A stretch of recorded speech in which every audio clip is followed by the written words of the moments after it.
今天咱们来分享蛋挞的新吃法。无锡奶油超级简单，碗中打入2个鸡蛋，100克纯牛奶。先将鸡蛋搅散搅匀，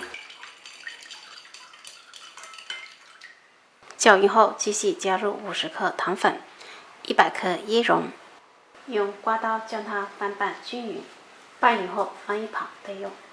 像这样就可以啦。36克黄油放在开水中隔水融化，黄油融化后直接倒入椰蓉糊中，继续将它搅拌均匀。这样做出来的陈皮椰香、奶香都超级浓郁。像这样就可以啦。接下来准备12个塔皮，我们先将它一个个掰开，放在垫有油脂的烤盘上。将椰蓉装在塔皮上，每个塔皮装8分满就可以啦。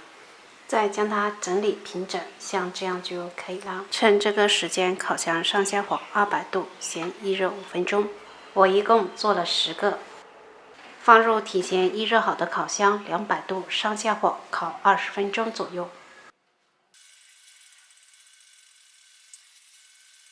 时间到，咱们的奶香椰蓉蛋挞就做好了。哇，真的超级香！这样做出来的蛋挞，无论从色泽还是口感、味道上，都别有一番风味，看上去就非常的诱人。你要是椰蓉控的朋友，这一款奶香椰蓉蛋挞真的超满足、超过瘾。喜欢的朋友不妨在家试一下。